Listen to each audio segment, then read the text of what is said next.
Om Ajnanatimirandasya Gyananjana-Shalakaya Chakshurunmilitam Yena Tasmai Shri Gurave Namaha Sri Chaitanya Manobhistam Stapitam Yena Bhutale Swayam Rupa Kadamayam Dadati Swapadantikam Vandeham Shri Guru Shri Jutapadakamadam Shri Guru Vaisnavamscha Shri Rupam Sakrajatan Sahagana Raghunatan Vitam Tam Sajivam Sadvaitam Sadvadutam Parijana Sahitam Krishna Chaitanya Devam Shri Radha Krishna Padan Sahagana Lalita Shri Visakamvitamscha He Krishna Karuna Sindhu Dinabandhu Jagatpate Gopesha Gopika Kanta Radha Kanta Namostute Tapta Kanchana Gaurangye Radhe Vrindavaneshwari Visavanu-sute Devi Paramami Hari Priye Vanchakalpatarubhyascha Kipasindubhya evacha Patitanam Pavanebhyo Vaishnavebhyo Namo Namaha Jai Shri Krishna Chaitanya Prabhu Nityananda Shri Advaita Gadadhar Shivasadi Gaura Bhaktavinda Hare Krishna,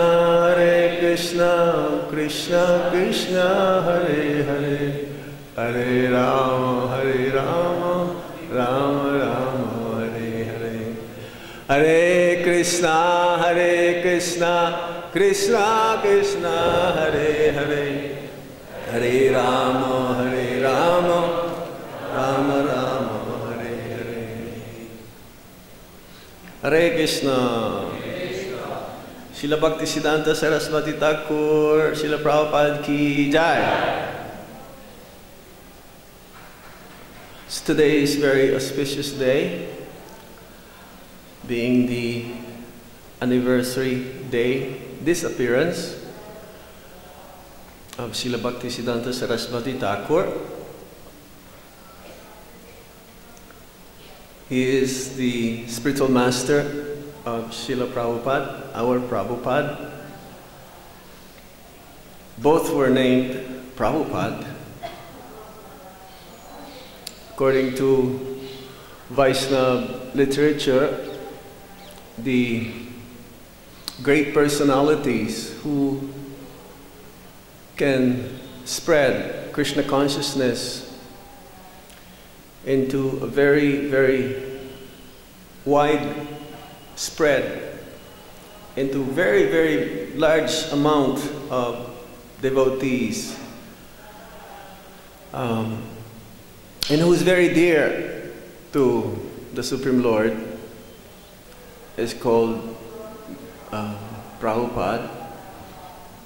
So in our Sampradaya we have Srila Rupa Goswami Prabhupada, Srila Jiva Goswami Prabhupada, Srila Bhakti Siddhanta Saraswati Thakur Prabhupada, and our Prabhupada, Bhaktivedanta Swami Srila Prabhupada. So he's not an ordinary person. He is considered as a ray of Vishnu, a very empowered personality who at that time when he took birth on February 6, 1874 in Jagannath Puri, his symptom as a very, very elevated soul can be immediately seen. And even before that, his grandfather, who is considered as a perfected being, liberated soul, he also predicted that before he left his body, that very great personality, Vaishnava, will take birth in the family of Srila Bhaktivinoda Thakur. His grandfather is like a mystic. He can see things ahead of time. That at the time of the, before his death, he predicted that yes, there is this one personality who will take birth. And at the time of birth, Srila Bhaktisiddhanta Saraswati Thakur, there is this umbilical cord wrapped around his body, just like that of Brahman thread. Jai Ho. Sisi Gornitai, Srila Prabhupada, Srila Bhaktisiddhanta Saraswati Thakur, Sisi Krishna Balaram, Sisi Radhesham Lalita Vishakadevi Ki Jai. Just like the Brahmanas, they will wrap around the thread, the Brahman thread, on their neck. So similarly, even later on, these markings of the umbilical cord can be still seen in the body of Srila Bhaktisiddhanta Saraswati Thakur. And because of his large brain, seemingly his head is bigger in proportion to his body. And according to Chaitanya Charitamrita, there is symptom, but there are different parts of the body of a Mahapurush or a very great personality can be seen. And this is from the Adilila, chapter 14, text 15. 5 are large, the parts of the body, their nose, arms, chin, eyes and knees. 5 are fine, parts of the body of a perfected person. The skin, fingertips, teeth, the hair on the body and on the head. Just check yourself if you have any of this. 7 are reddish, eyes, the soles of the feet, the palms, the palate or palate, nails, and upper and lower lips. 6 raised, chest, shoulders, nails, nose, waist, and mouth. 3 small parts of the body can be visibly seen: the neck, the thighs, and the male organ. 3 broad parts of the body: the waist, forehead, and chest. And 3 grade: the navel, the voice, and existence. More often, one can be seen Srila Bhaktisiddhanta Saraswati Thakur smiling, but at times he is very grave. Grave means very deep, not speaking, and practically no emotions being seen on the face, but very, very deep, being Krishna conscious. It says that his feet are very soft, like butter, that when you touch, or anyone who touch, they can feel that there is no bones in there. And I've seen some devotees like that. When I touch I don't touch my Guru Maharaj's lotus feet. He says that one should not touch Guru Maharaj's lotus feet. If you do it very delicately. And I did one time, and his feet also is very soft. This is a sign of a great personality. His skin is so soft, very delicate also, that if it touch a little bit, it becomes reddish. Is your skin like that also? Sometimes maybe when it's cold right now. He's very tall. He's around 6 foot 1 inch. 6-footer. You've seen a picture of Bhakti Siddhanta Saraswati Thakur. Is like outstanding compared to his disciples. Like a giant. Tall, slender built, but unusual characteristic is that he appeared to be having a breast like a woman. Have you seen a picture also of Bhakti Siddhanta Saraswati Thakur wearing his sannyasi cloth without shirt inside? So he's like that also.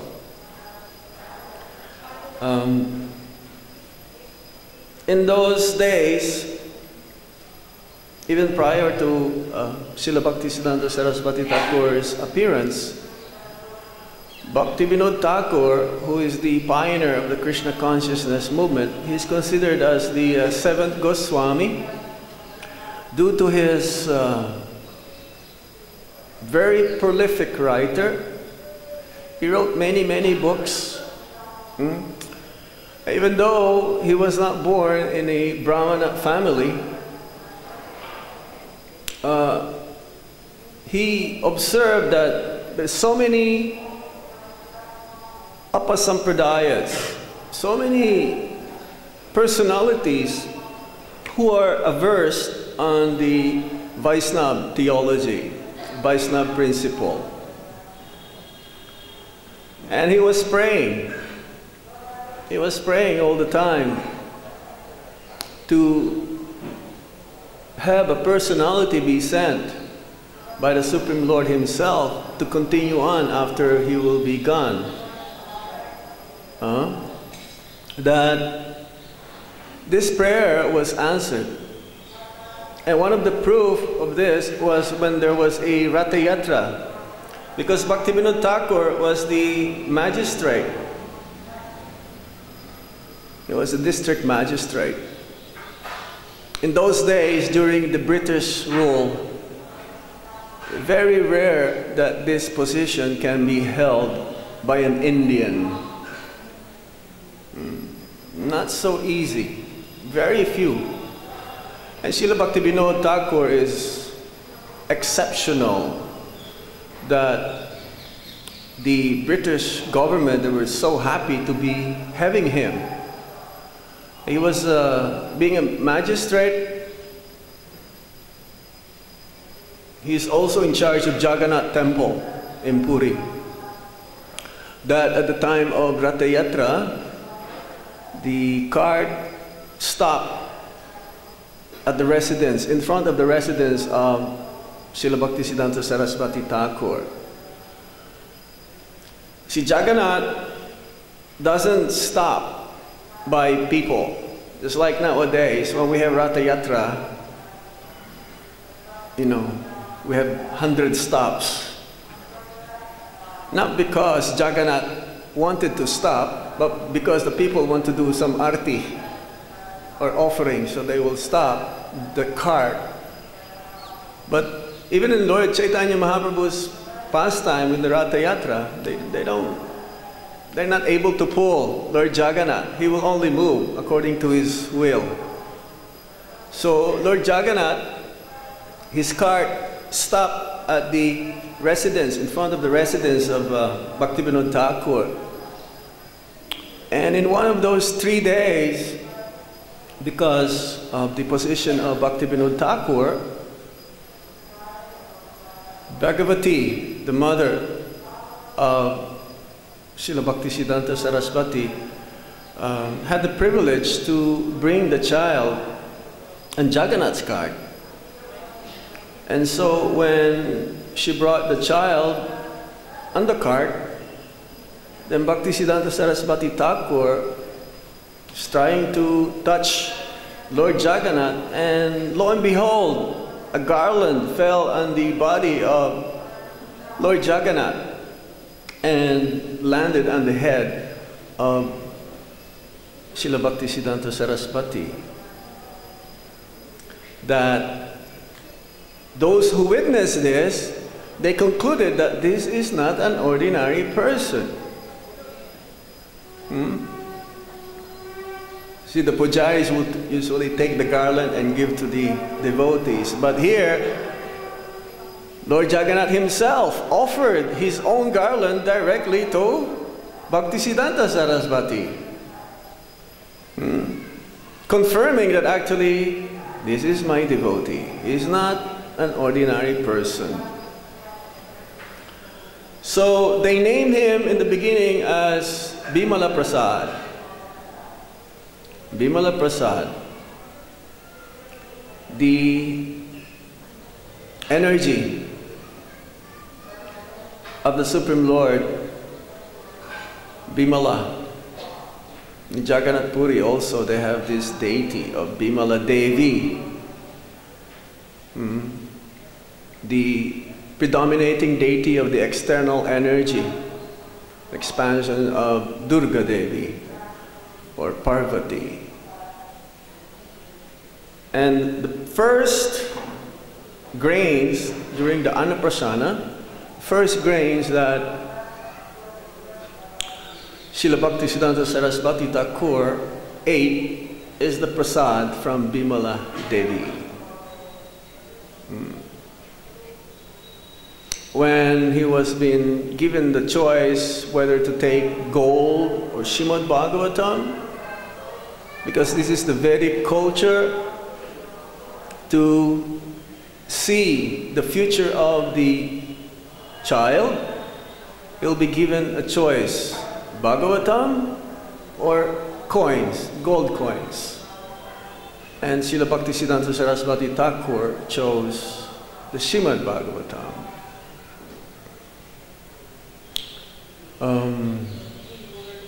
When at the age of 7 he memorized already the Bhagavad Gita, the whole Bhagavad Gita practically, and he'll be able to explain to a great extent philosophically the verses.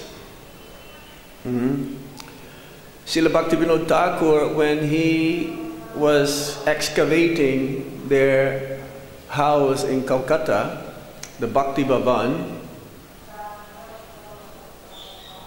they unearthed from digging up the earth a deity of Kurma. And he gave this deity to Bhaktisiddhanta to worship.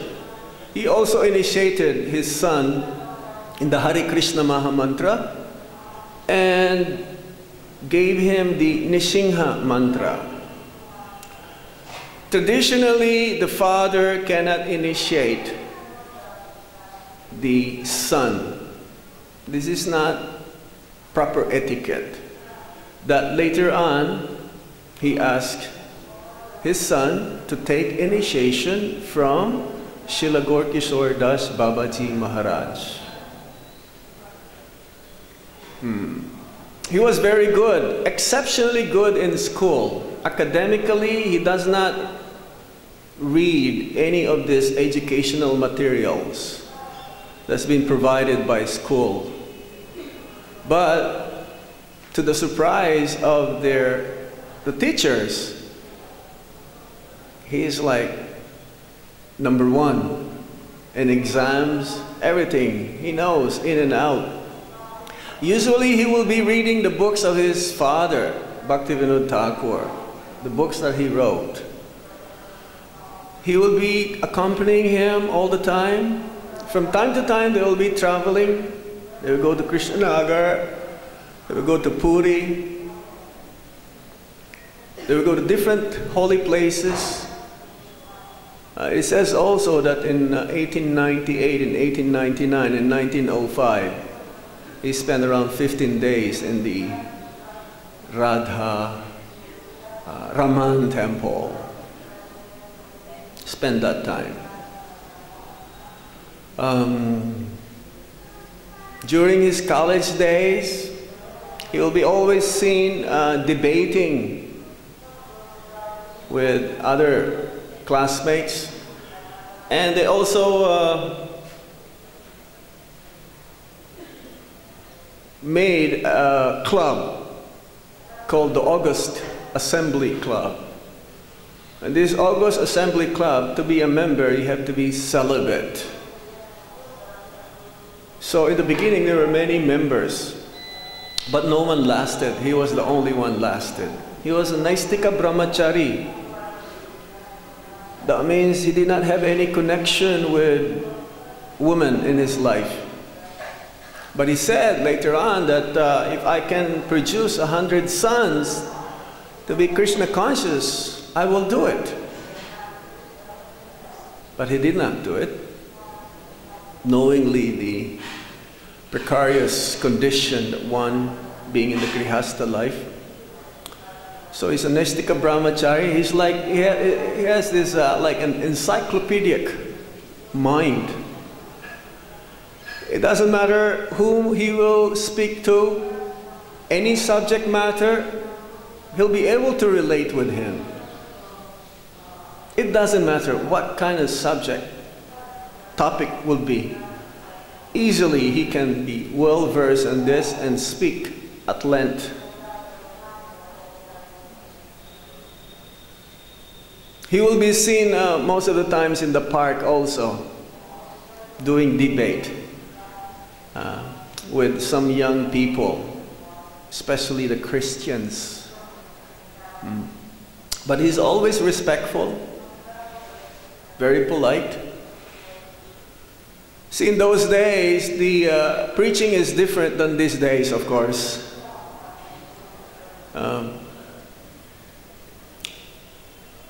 His main opponents actually are the Mayavadis, Sahajas. He's preaching like an Indian traditional way, through example.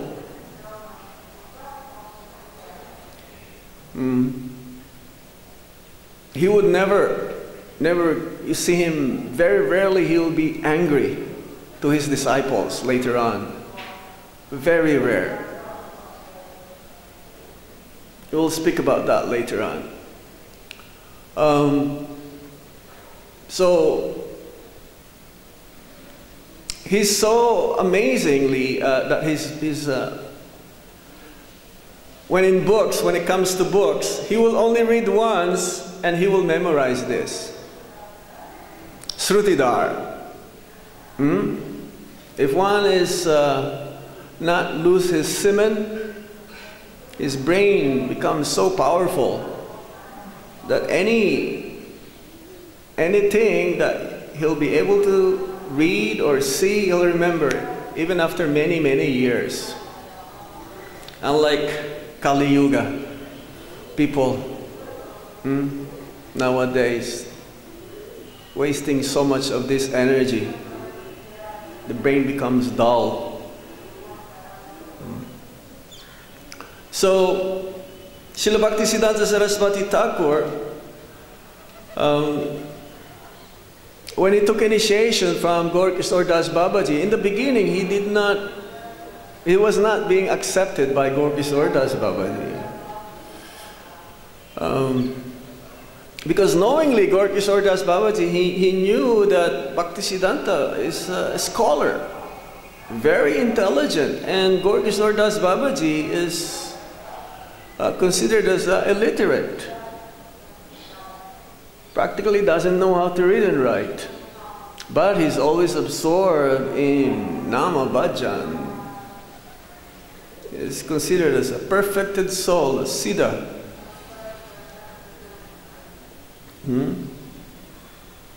That he says, no, I cannot give you this initiation. But Srila Bhakti Siddhanta Saraswati Thakur, he was very persistent. He was very persistent. So he told Gaur Kishore Das Babaji Maharaj that, please, I want to take shelter to your lotus feet. Okay, I will ask Mahaprabhu. Let's see what he will say. And time passed by. So he asked Gaura Das Babaji Maharaj. So, what did Mahaprabhu say? And Gaura Das Babaji Maharaj says, oh, I forgot to ask. Please, you must ask. Because otherwise my life is a waste. Okay, I'll ask him again. Then Bhaktisiddhanta Saraswati Thakur asked him again. And then the reply was, oh Mahaprabhu, he's not liking it. He's not giving me any answer. He's not giving me any answer. That means indirectly saying, you know, I cannot give you initiation. And then at that time he says, then this life, might as well give this up. If I am not able to have shelter and get mercy under shelter of your lotus feet, then might as well I throw myself.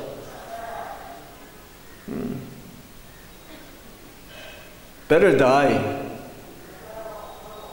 Is this our mood also when we took shelter under the lotus feet of our spiritual master?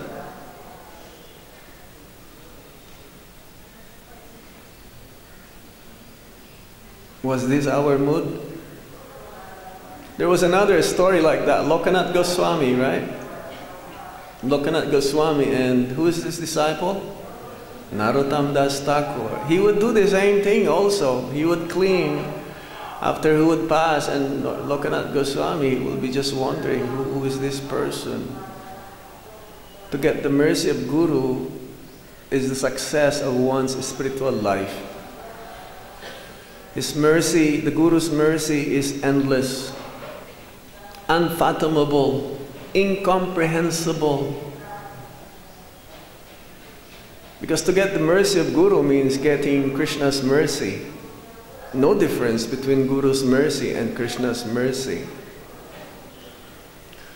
So he got initiated, and actually sometime when Gaura Das Babaji Maharaj, you will see that his disciple will be coming. Oh, a Manjari is coming. Manjari is coming.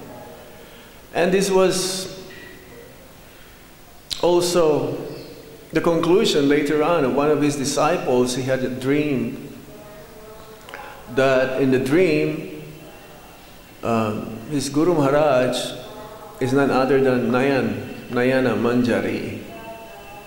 Nayana Manjari. He did not reveal this, but he was just smiling. He understood the position of Bhaktivinoda Thakur. He understood the position of Gaura Das Babaji Maharaj. They're all Manjaris.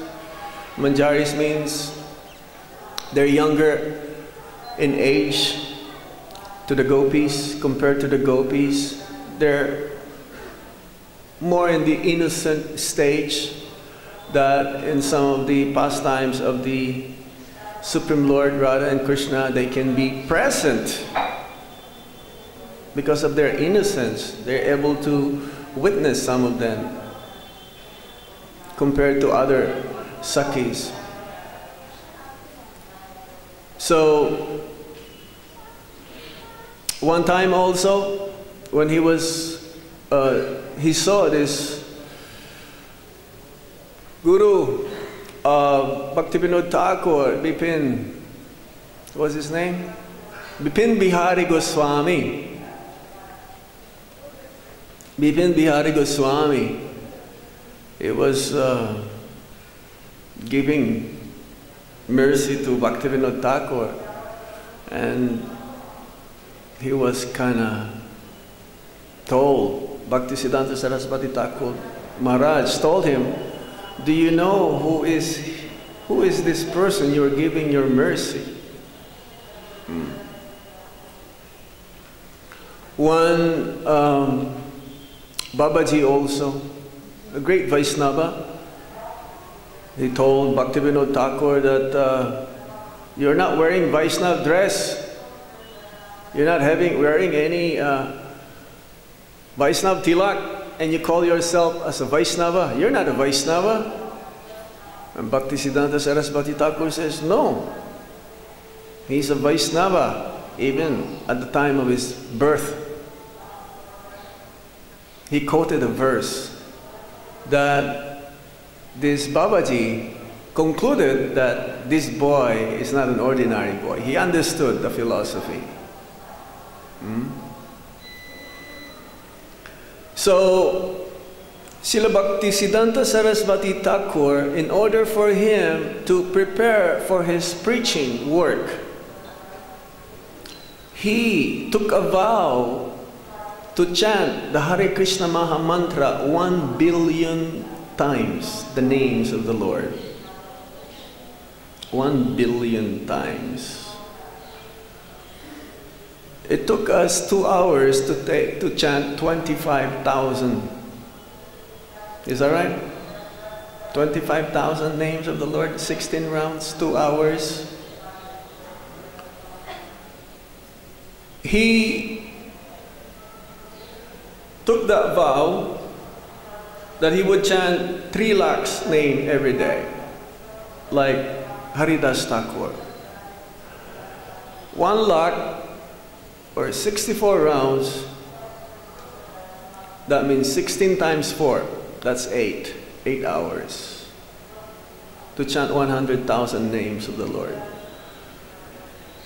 And to chant 3 lakhs, 300,000 names of the Supreme Lord, it'll take at least, if you're good at it and don't fall asleep, 16 hours.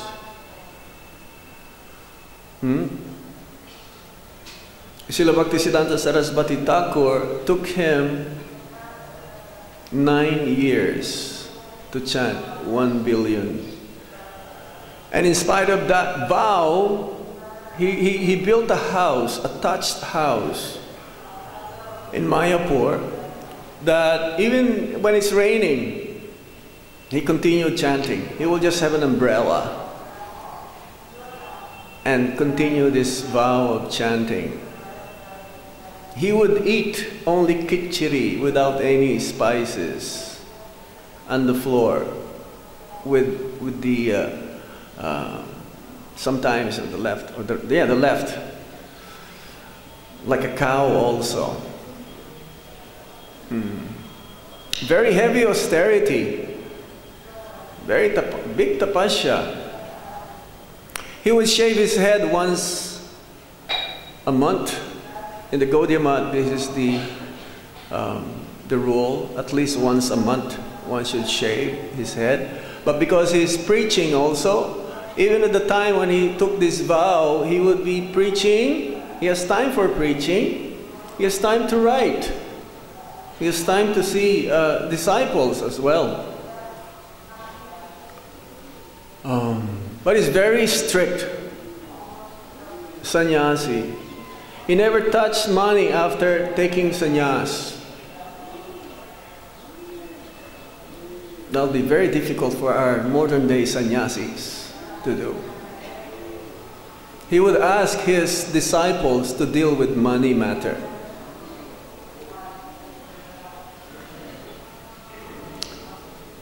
When there is a Bhagavatam class, there is a curtain between the woman and the man, so that they will not see each other. There was a disciple of his who's married to a 60-year-old wife. Of course, they're already senior citizen, and the wife would like to speak with him.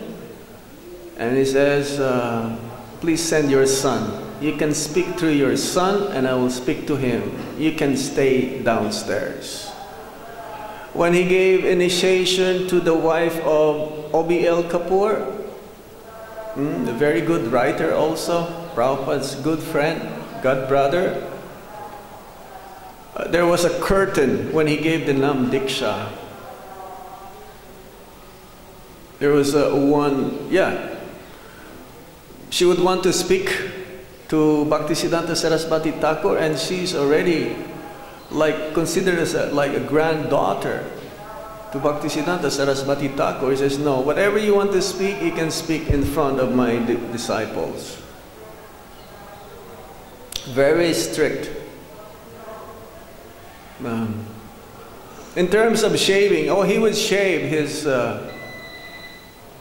beard because of preaching. He will wear nice clothes when it comes to preaching. Devotees will give him shawls, shoes, but sometimes he would buy his own clothes. He would be wearing, because traditionally sannyasis, in those days, they don't wear any stitched clothing. But because he has to meet very respectable gentlemen, leaders, like Sir John Anderson, when he came, he was the governor of Bengal. You can see him with a photo with a double-breasted coat, with an British-style shoes made in India, with the stockings. You can see him also traveling on a motor car, luxury. In those days, 1930s, no one has cars practically. And a sannyasi, a sadhu, he will be criticized. He says, you're a sadhu. How come you're wearing these nice clothes? How come you're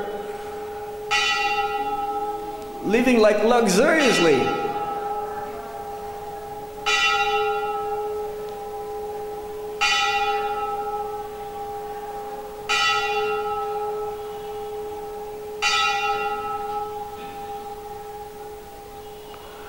He says, for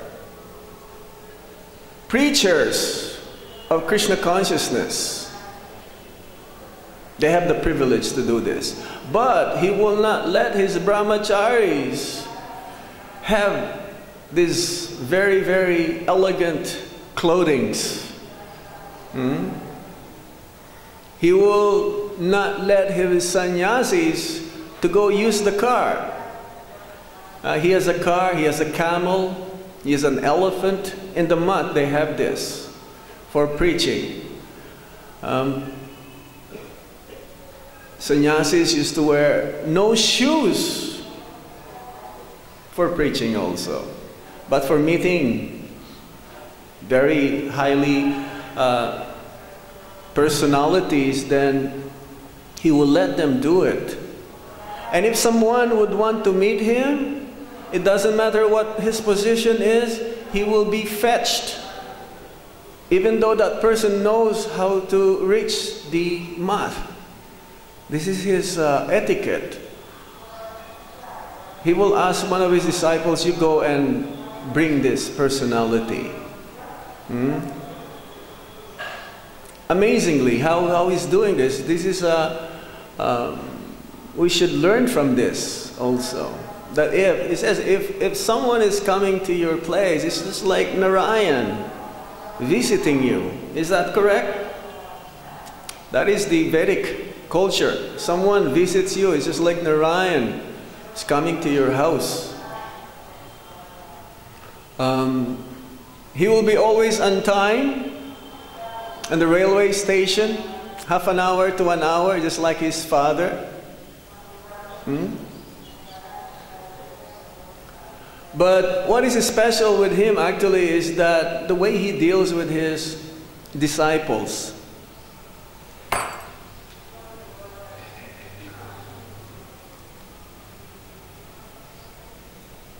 He knew how to deal with them properly because he knew that these are sent by his Guru Maharaj. Just like Srila Prabhupada sent this also. He said one time that all of you are sent by my Guru Maharaj. So he always see them like this, that they're very special, that very often he will address them as Prabhu. Prabhu means master. Not just saying, oh, Prabhu, can you take this? Can you get this for me? That's not Prabhu. We say like this, Prabhu, do this for me, do that for me. Prabhu is like a master because they are sent by the Supreme Lord to help him in his mission. He would have this printing press in the temple room that he would do puja. He would do artik to the printing press, just like the deities. And he sees, like there's a printing press, he sees the walls, not stones, but as chintamani stones.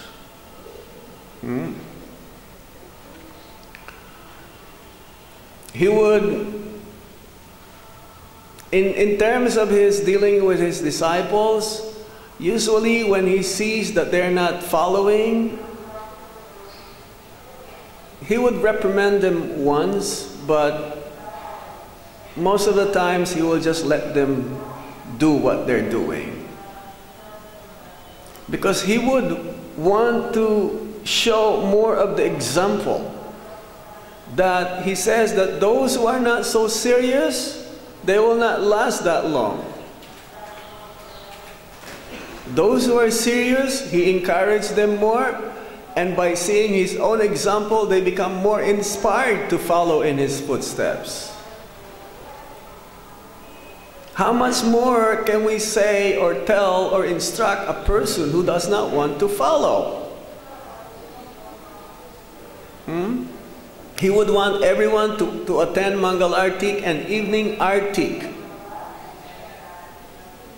He himself is an example. He will be there for all the morning programs and the evening program.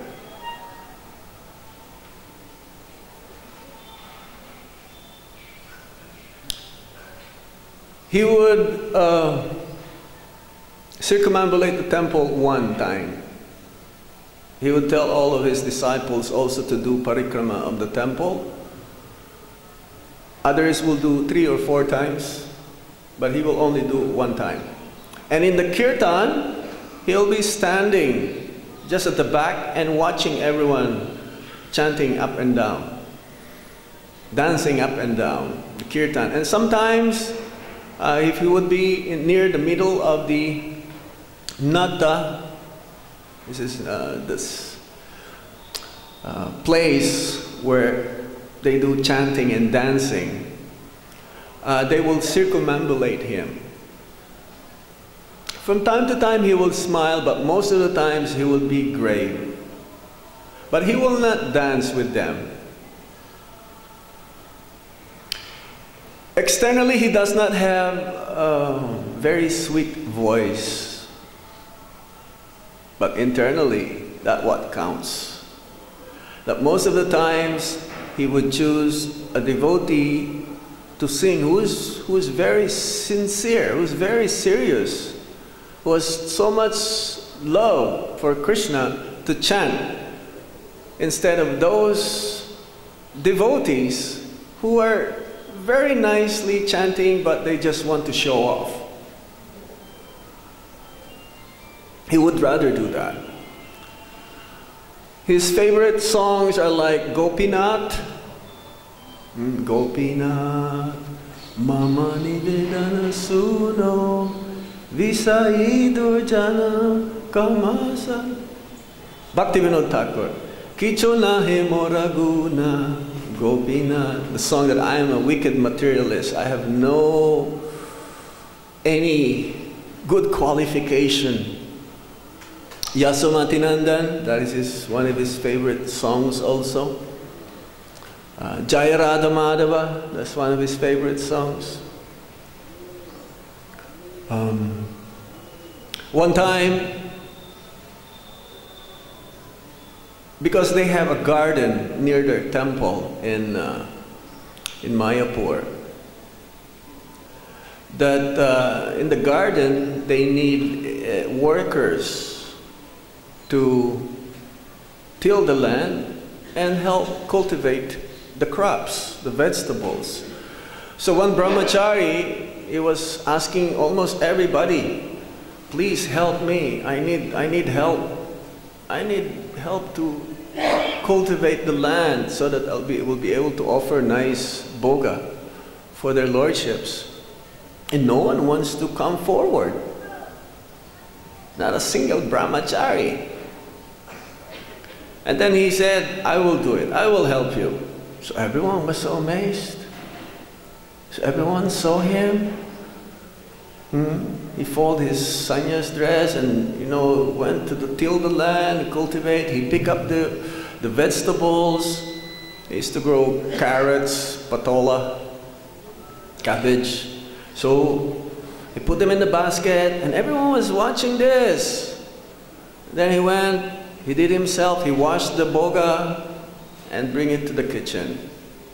And the next day, they saw every brahmacharis, they're all tilling the land and growing the vegetables. By example, he would eat only out of formality. He practically does not eat at all. He says that he will only eat 2 kilos of rice in 1 month, total. He would drink 200 ml of milk every day. But he told his brahmacharis not to drink milk every day. Because this is very rich food stuff. Some of our brahmacharis like 1 liter every day. I know someone, but he's not here now though. You see? His favorite food, prasad, is khichdi, Deccan style khichdi. This Deccan style khichdi is like they will cook watery with lots of vegetables, with a little bit of spice. And they will cook this the night before, so that the next day it'll be a little solid. And he will like this. He likes rock salt. Not this refined salt that you can buy in the market. He used a lot of salt in his prasadam. Why? So that others will not take his remnants. And whenever there's a remnant, left over in his prasadam, he would ask his servant, so who took the sweets prasad? So who took the drumstick, chewed drumstick prasad? You know drumstick? It's like long. It's seasonal. From time to time we have that here. When you eat it, you have to take it out like this. And then whatever is remaining, you don't eat that because you'll get, throat, you'll be choked up. So by knowing who chose the sweets and by knowing who chose the chewed drumstick, he can know their mentality. Whoever did this. At night time, he would be chanting in the veranda, still chanting the Hare Krishna Maha Mantra, and he would go visit the brahmacharis because he is so dear to them. This is like a father.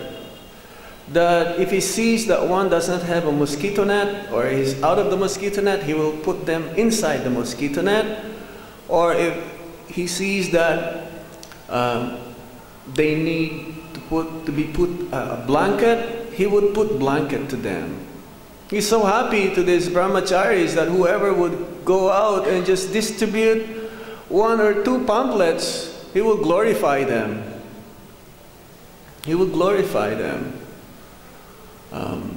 One time, there was this a group of brahmacharis. They were talking with each other and they're criticizing. I think it was one of the servants. He was criticizing, he's like that, he's like this, he's like that, and he overheard it. And then he said, oh, this person, he washes clothes every day. He's very nice dhoti. He wears dhoti very nicely. And the next day, no one talked bad about this personality.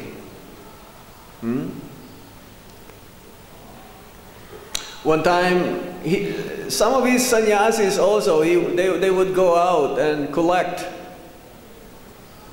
for the math. And there was some fight, because some of them will be just in the temple, and some of them will be just collecting, some of them will be preaching, and some of them will be collecting. And some says, if we don't collect, you'll not be able to preach. So we are better than you. And the other says, no, we are better than you. We are spreading Lord Chaitanya Mahaprabhu's knowledge. So he said to those who were saying that if we don't collect, no one will be able, you'll not be able to survive. And then he said, okay, you stay in the temple. You don't go out for 15 days. I will do the collecting myself. And he did. The next day he collected practically for the whole month's needs. So it is not just because those collectors are collecting that they be able to have the whole month survive. No. There is one professor in Benares University, Varanasi. This very famous Sanskrit university. Some of our devotees preaching there. So he approached Bhaktisiddhanta Saraswati Thakur. He says, I have a question. I want to get a reply from you. And he says, no. I don't want to reply to your question. You go and see the pujaris who are cleaning the deity paraphernalia, and you ask them, surely they will be able to give you the answer. So he went to the deity prep room. He saw the pujaris, they're washing Lord's paraphernalia. And he said, I have some questions. And Bhaktisiddhanta Saraswati told me to approach you for this. And you're the one who will be able to answer them. So, please, can you answer my question now? He says, no, you wait. We will answer your question after we finish. But in the meantime, why don't you just come and help? So that it'll be quicker and we'll be able to reply to your questions. So he helped, cleaning the deity's paraphernalia, cleaning. And then after the cleaning was over, so what is your question? No more. It's already answered. So when he went back to Bhaktisiddhanta Saraswati Thakur, so your question was answered? No, I don't even have to ask. They already reply while helping them. Yes, scholarship, he says, learning Sanskrit, becoming very like a scholar is not a criteria to understand the tattva, Radha Krishna tattva. It needs one sincerity. It needs one sincerity to do this. He would have some sannyasis go collecting, and sometimes they will misuse their position in order to collect for the math. He would, for example, there was one sannyasi, and he tells lies. Oh, we have a hospital. We have so many patients. We have over 1,000 brahmacharis. So in this way, he'll be able to collect a lot. And one time, this sannyasi, he went to the tax collector officer. He asked his help. You come with me, because if I go visit someone, well, I'll be able to get lots of money for the month. He says, no way, I'm not going to go with you. But then he says, okay, can I just borrow your car so I can go back to my temple, to the mat? He says, okay. But instead of going back to the mat, to the temple, he used the car and still visited those different prospective donors. And then when they saw the car of the tax collector officer, they thought that, uh-oh, this must be trouble. I better give a big donation. And when Bhaktisiddhanta Saraswati Thakur heard this, he says, no way, I'm not going to accept. Whatever you collected, you give them back. You give them back. I don't want this. He initiated 13 Babaji's disciples, according to the Satkriya Dipika, this book by Gopal Bhatt Goswami. He has a lot of sannyasi disciples. He has at least 5,000 disciples from Bengal, West Bengal, Orissa, Puri. He had few disciples, German disciples, totaling almost 10,000 disciples he had. So he gave this Babaji. Babaji initiation means the topmost, Paramahamsa stage. So how can he give? He's a sannyasi. Usually the Babaji initiation is only given by a Babaji. It cannot be given by a sannyasi. But because he is in the Paramahamsa stage, he's not just a sannyasi. Sannyasi is still material. This Varnashram Dharma is still like the way how we can develop love of God, but this is not conclusion. Not to become a perfect sannyasi.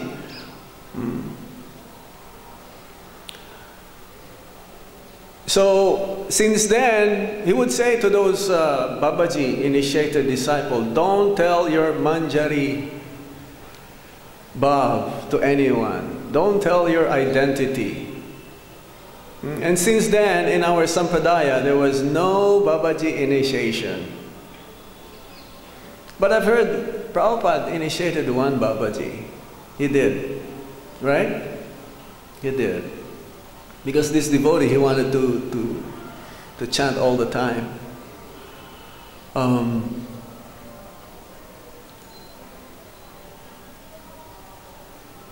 He would have two assistants with him. Was this Ananta Basudev? And then Sundarananda? He's like a right hand and left hand man. One is for, well, one is a good manager, and one is like very good in sastra. There's this Ananta Basudev where, you know, he would speak, and if he stopped, whatever is remaining, the disciple will be able to continue what he's saying. He trusted him so much that sometimes he doesn't want to deal with the nitty-gritty, and he says that whatever the conclusion that he will give, I will accept. And there's this one, Sundarananda. He's a very good writer also. But he's a grihastha. He's a very good orator. He can speak so well the philosophy that whenever there is a function, Bhaktisiddhanta Saraswati Thakur would always choose him to be the speaker. And the sannyasi says, Guru Maharaj, why is he speaking? We want to speak. We are better than him. He says, no. He is humble. And he knows the conclusion. He does not speak because he wants to show that he knows better than anybody, like you. It's the criteria. So from that day, no one wants to speak. If their Guru Maharaj says he's the speaker, he will be the speaker. They will not content. They will not ask for whoever is. We want to speak.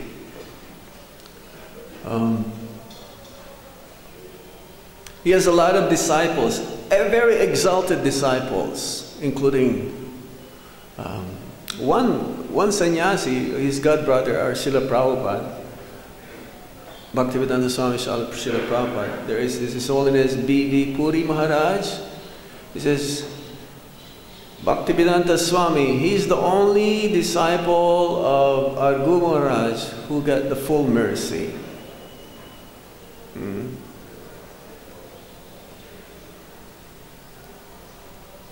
Our Prabhupada, he made some adjustments for preaching, but he did not water down or made things contrary to the Vedic scriptures or to the teachings